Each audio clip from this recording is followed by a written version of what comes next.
Saya rokok nggak rokok, pace lari saya kenceng kok. Sebenarnya faktor terburuknya apa sih dari rokok itu? Kenapa kok rokok itu bisa menjadi faktor utama penyebab penyakit jantung koroner, Pak Dr. Furqon? Jadi rokok itu bukan cuma mengenai paru ya. Kan memang kalau kita rokok itu kan cuma asapnya. Mungkin asapnya dikira cuma ke paru ya. Enggak. Dia masuk ke dalam pembuluh darah. Karena paru itu langsung difusi ke pembuluh darah. Oke. Ya, kapiler. Nah, racun-racun yang dirokok itu langsung berkaitan dengan dinding-dinding pembuluh darah. Oke. Nah, itu yang bikin serangan jantung.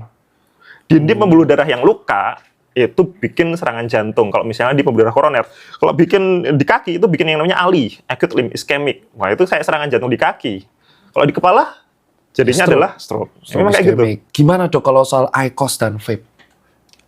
Ya, IQOS dan vape itu kan masih termasuk baru ya, tapi risikonya mirip ya, dengan baik dalam menyerang dinding pembuluh darah dan kalau di jantung menyebabkan aritmia atau gangguan irama jantung. Tapi paling muda pasien saya usia 25 tahun ya. Saya masih ngerokok tapi PES 4 ya, gimana Jam? Ya mungkin kalau nggak ngerokok PES 3 mungkin. Mengapa hukum rokok ada yang bilang makruh, ada yang bilang haram? Mana yang benar? Menurut Anda kira-kira gimana? Coba. Begini, saya pernah ceritakan itu hari. Ada seorang guru di Saudi, saya ingatkan kembali, berdialog sama seorang syekh. Syekhnya dibilangin sama guru ini. Guru sekolah ya, dia berpendidikan. Dia bilang, Syekh, kenapa Anda mengatakan rokok itu haram? Apa sebabnya? Sementara dalam Al-Quran tidak ada dalil menyebutkan rokok secara khusus. Nggak ada. Kenapa harus dibilang haram? Kata syekhnya, kau makan apel? Dia bilang, iya. Kau makan jeruk? Iya. Baik. Ada nggak disebut dalam Al-Quran apel sama jeruk? Dia bilang, tidak ada. Baik, itu tidak ada, tapi boleh dimakan. Kenapa? Karena masuk dalam umumnya firman Allah, Allah menghalalkan semua yang baik-baik dan Allah mengharamkan yang khaba'ith, yang buruk, gitu kan? Jadi ulama mengeluarkan kaidah semua yang baik maka halal, semua yang buruk maka haram. Semua subhanallah yang haram itu pasti berefek tidak baik, gitu kan? Lalu dia bilang, tapi setahu saya tidak buruk karena saya merasa nyaman-nyaman saja, gitu kan? Saya merokok, saya percaya diri, saya nggak ada masalah. Ya orang mau mengatakan badan saya bau, baju saya bau, mulut saya bau, itu perkataan dia. Tapi saya merasa nyaman-nyaman saja, nggak ada masalah, gitu kan? Berarti bisa saya katakan itu thayyibat, berarti baik ini buat saya. Dari mana tolok ukurnya ini baik atau buruk? Kata syekhnya, baik. Kalau kamu mau lebih dalam lagi, sekarang saya tanya, kata syekh, kalau kamu pulang ke rumah habis ngajar, kamu temukan istri kamu lagi pegang rokok, anak kamu lagi pegang rokok, kamu biarin atau kamu larang? Kata gurunya ini, saya larang syekh. Kenapa kamu larang? Dia bilang karena itu tidak baik. Nah, ini masuk dalam jawaban kamu sendiri. Kalau baik kamu biarin mereka merokok, beliin kalau perlu, sama-sama rokok ngepul di situ, gitu kan. Tapi enggak ternyata, gitu kan. Jadi lebih baik ditinggalkan, gitu. Jadi jangan berdalih kalau salah dan tetap dilakukan, akuin kesalahan. Itu poin penting. Ini enggak, sudah salah membela, ini masalah ini. Enggak boleh, jadi terus menerus. Kadang-kadang subhanallah ada orang juga supaya dia tetap dalam mempertahankan kesalahannya, mencari orang yang lebih buruk. Ada pernah orang bilang sama saya, Ustadz saya baik Ustadz, kayak sholat saya masih jaga sholat maghrib, teman saya dan tidak sholat sama sekali. Jadi patokannya yang lebih buruk, supaya yang dia tinggalin 4 waktu sholat itu mending, gak apa-apa gitu.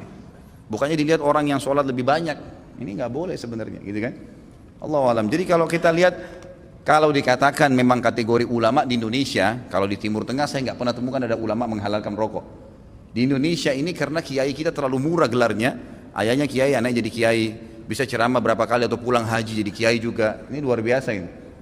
Saya mohon maaf, bukan menyombongkan diri sama sekali. Saya subhanallah berapa kali ketemu dengan orang-orang kiai. Kiai ini, saya kalau ketemu subhanallah seperti kalau antum ahli listrik misalnya, kemudian ada orang datang ngobrol masalah listrik, dia nggak ngerti. Misalnya ini listrik ini harus dipasang begini, jaringannya begini, terus dia bilang enggak harus begini, tapi dia salah jelas. Antum pastikan teorinya benar, salah ini orang. Kita akan bilang kok ngawur ini orang ngomong. Subhanallah, di kalangan dakwah penceramah pun begitu.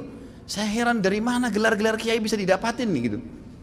Baca ayatnya salah, hadisnya dikarang-karang, banyak sekali sudah kesalahan. Cerita dongengnya sudah tidak masuk di akal. Orang yang mati bisa hidup kembali lah, ini dari langit lah, ini macam-macam. Yang tidak masuk di akal, ini dari mana orang ini nih gitu. Ya, dari mana asal muasalnya bisa muncul gitu. Belum lagi yang sunnah Nabi SAW dilanggar, yang kukunya panjang, yang istri yang pakai jilbab, yang luar biasa. Makanya kata ulama, kalau kau mau melihat seorang alim, kau akan temukan kealiman itu pada diri dan keluarganya. Emang ada ciri di situ.